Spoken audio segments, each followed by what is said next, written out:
linguagem fala, cria, copia, expressa aquilo que eu preciso, mas você sabe a forma que ela afeta seu jeito de pensar, viver ou estar. A linguagem fala, cria, copia, expressa aquilo que eu preciso, mas você sabe a forma que ela afeta seu jeito de pensar, viver ou estar. E aí galera, tudo bom? Vou estar falando aqui nessa vídeo aula sobre filosofia da linguagem. Primeiramente, vocês viram que a gente iniciou o vídeo, eu iniciei na verdade, com a música. Por que da música? Porque a linguagem é basicamente tudo que eu uso para me comunicar. E a música não deixa de ser uma forma de comunicação. Por exemplo, eu te disse na música que a linguagem fala, cria, copia e expressa algo que eu preciso. E de que ela altera em alguma forma o meu jeito de pensar, o meu jeito de agir, de falar, né? Eu usei a música para dizer algo que era relacionado e pertinente ao trabalho. E quantas das vezes você não já usou uma música para se declarar para alguém, para falar algo que você não conseguia falar, mas você mandou aquela música, poxa, que chocou aquela pessoa. Então, eu vou estar falando nesse princípio sobre os tipos de linguagem que a gente tem. Bom, primeiro eu já falei, a segunda é a linguagem cerebral. Poxa, de linguagem cerebral. O que seria uma linguagem cerebral? Bom, vou mostrar pra vocês uma coisa aqui, ó.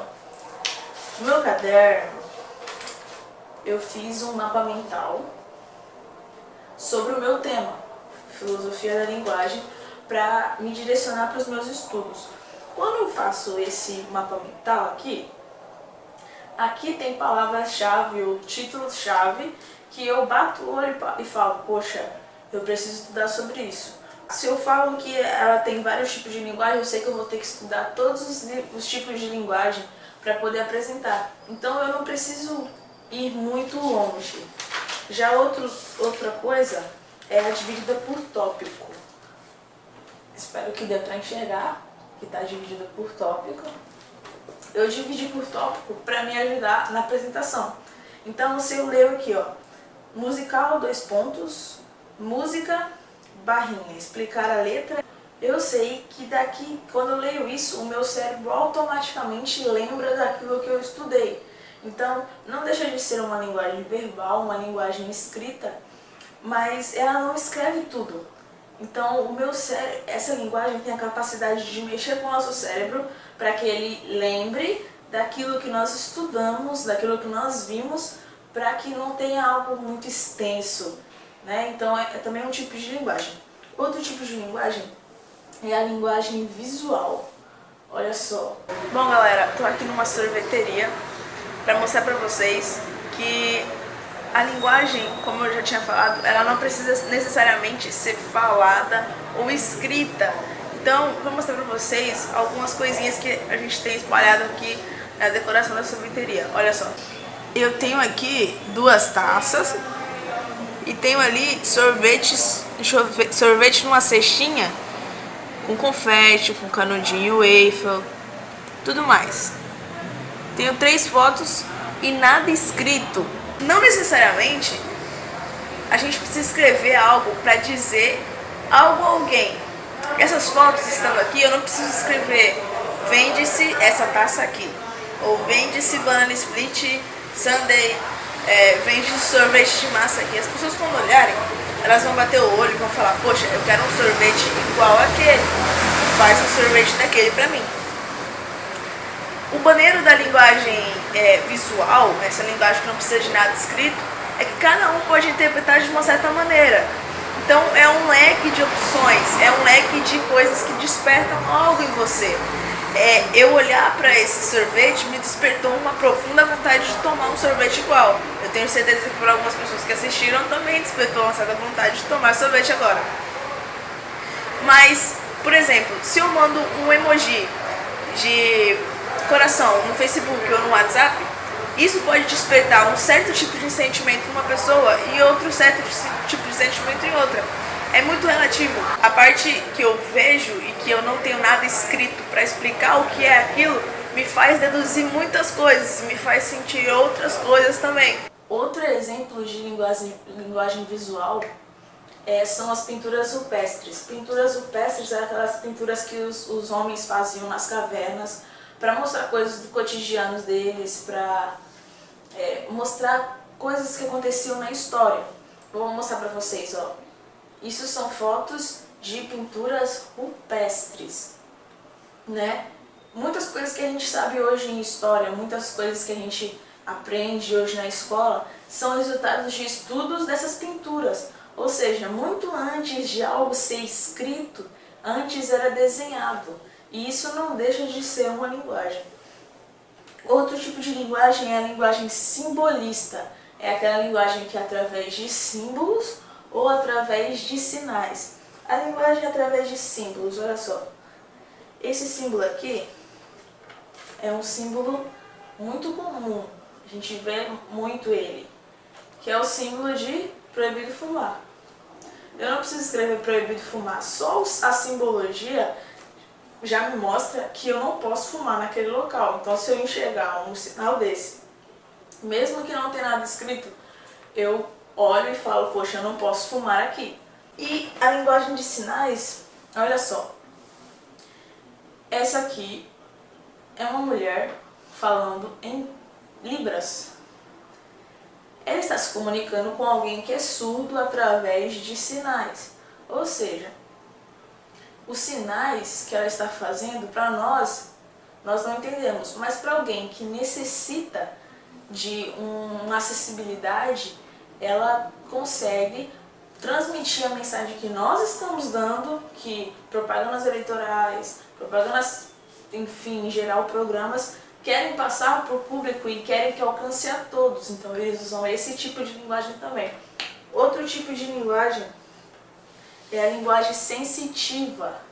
Olha só, isso aqui são escritos em braille.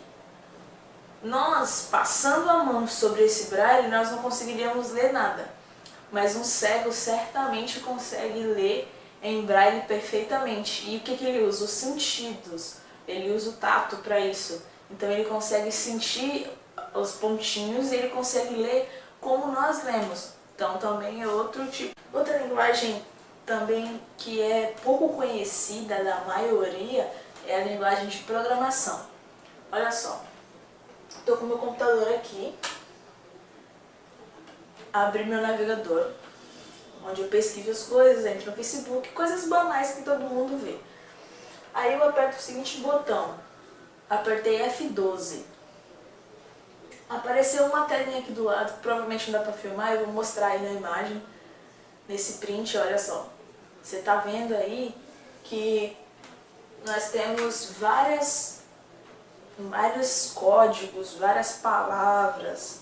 Olha, quando a gente desce mais um pouco, tem códigos que a maioria das pessoas não entendem. Mas é isso que forma o que a gente mexe. Então cada código desse forma um botão, um detalhe, uma foto, uma imagem. O conjunto de toda essa linguagem forma o navegador, forma o site, forma qualquer coisa que você vai achar na internet. E, não saindo desse tema, também tem a linguagem binária. Olha só, essa é a linguagem que eu acho que todo mundo detesta porque só tem número nela. Né? A linguagem binária, ela é isso aí que vocês estão vendo na foto, olha. Por exemplo, a letra H no computador, ela é formada por um conjunto de números. A letra A é um conjunto de números. Até os próprios números, eles aparecem porque o computador processa essa linguagem para poder te colocar a imagem, te colocar as letras para você poder usar na internet, usar em qualquer lugar que você for. Até para usar no Word, por exemplo, programas que nem usam internet, o Paint, que você desenhou a vida inteira quando era criança. isso aí por trás. Então o computador ele é formado pela linguagem binária. Olha que legal, uma linguagem cria, uma linguagem copia as coisas, sabe? E provavelmente você não tinha noção disso. Mas olha a importância dessa linguagem, olha a importância da linguagem na nossa vida. Bom, esses são os tipos de linguagem. Mas daqui pra frente, você vai ver como a linguagem ela foi formada, como os estudiosos criaram teorias para explicar a linguagem e o mais importante que é a pergunta que a música fez. Você sabe no que ela afeta a sua vida? Você sabe no que ela faz? Que todas essas linguagens aqui têm um significado para você. E não sai daí, continua assistindo, que você vai ter todas essas respostas para você. A estrutura da linguagem para Charles Sanders é uma coisa que está sob algum aspecto. Tipo como um neném chorar e ele conseguir se expressar por esse choro com alguns sentidos, como de fome, frio ou alguma coisa do tipo, alguma frustração daquele momento que ela teve. E também para você ter essa capacidade cognitiva de analisar esse choro da criança, você precisa ter uma familiaridade com essa criança para você conseguir captar esse aspecto que ela está te passando do que ela está tentando te passar. E Charles ele define essa capacidade de pensar em três segmentos, que é o significado, o significante e o signo. O signo seria tudo aquilo que remete à imagem, ou tipo material. Quando você fala banana, vem a imagem da banana na sua cabeça. Não vem a soletração da banana, tipo B-A-N-A-N-A. E por aí vai. Existem várias teorias sobre o início da linguagem, sobre como aconteceu, como existem as diversas línguas. Uma delas é a Torre de Babel, que era uma torre muito grande, que Deus teria dado o poder a Adão de nomear todas as coisas. Só que os descendentes de Noé, que eram os construtores dessa torre, eles obedeceram essa ordem de Deus e eles queriam que a torre fosse tão alta que chegassem aos céus para eles poderem ser famosos e poderosos. Como castigo, Deus jogou um grande vento sobre o local onde ficava a torre, que era entre os rios Eufrates e Mesopotâmia. Ele jogou esse vento sobre o local, e aí todas as pessoas começaram a falar línguas diferentes. Essa é uma das explicações para o início, o princípio das línguas diferentes e o princípio de todas as coisas. A outra teoria, a outra resposta para o início da linguagem seria do filósofo Jean-Jacques Rousseau. Ele acreditava que a língua humana ela teria uma evolução gradualmente. E com isso, da necessidade das pessoas de exprimir os sentimentos. Para ele, a linguagem seria algo como pedir um grito da natureza. Quando a gente fosse pedir um socorro, ou as pessoas estivessem em perigo, ou algo do tipo. A questão dos universais seria basicamente um sentido genérico de a gente ditar as coisas. Seria palavras com conceitos gerais ou uma classe de seres, no sentido genérico. Então, um exemplo disso seria se pegarmos e falarmos eu gosto mais de peixe que de gato. Eu não estou falando de um determinado peixe nem de um determinado gato. Eu estou falando que eu prefiro peixe que gato. Então, isso traz um sentido genérico das coisas. Com isso, teve duas posições antagônicas da questão dos universais, que era a realista, que defendia essa tese dos universais, e tinha a nominalista, que ela defendia uma tese contrária, que não existia seriam apenas palavras ao vento. Seriam apenas palavras sem nenhuma existência real. Seriam palavras que tinham o mesmo significado, então não levavam a lugar nenhum. E aí, galera, voltei aqui eu de novo pra vocês para falar agora sobre o que a linguagem ela faz na nossa vida. Bom, primeiramente, a linguagem ela tem o poder de influenciar, despertar desejo em outras pessoas, né? Quando você vê, imagina na sua cabeça, eu nem vou colocar foto só para você ficar fantasiando na sua cabeça, para você entender o que a linguagem faz. Tanto a linguagem verbal, que é eu falando aqui para você, quanto a visual. Imagina na sua cabeça um cartaz com um hambúrguer, tipo daqueles, o maior que tem no Burger King, com aquela gordurinha escorrendo melhor. Sabe essas hamburguerias agora que tem aqueles hambúrgueres deliciosos, grossos, que tem aquele gostinho de gordura escorrendo, que você morde e você fica com colesterol alto só de pensar em comer ele, né? Sabe aquele pastel quentinho, você olha uma foto com o pastel saindo fumaça da ponta, cara, é algo que te desperta um desejo louco. Você tá às vezes sem vontade de comer, sem fome aliás, mas você acaba comendo só por desejar, por olhar a foto. Olha como a linguagem ela despertou algo em você. Que interessante isso, né? Outra coisa, nesse vídeo foi falado sobre a linguagem, a teoria adâmica, certo? Onde a Torre de Babel. Torre de Babel, ela foi, se você olhar na imagem, vou mostrar a imagem pra vocês aí, ó. Se você olhar essa imagem, você vê que no começo é um padrão só. No outro, ele começa a ser um padrão totalmente distorcido. O que isso mostra pra gente? Que a linguagem, quando ela é bem passada, quando não tem confusão, não tem mistura de línguas, de pensamentos, ela continua, ela segue um padrão, ela mantém um padrão. Mas quando a linguagem ela não é bem passada, isso disturba tudo. Então, vou dar um exemplo para vocês. Existem várias demissões aí afora, empresas ou serviços mal feitos por consequências de má comunicação.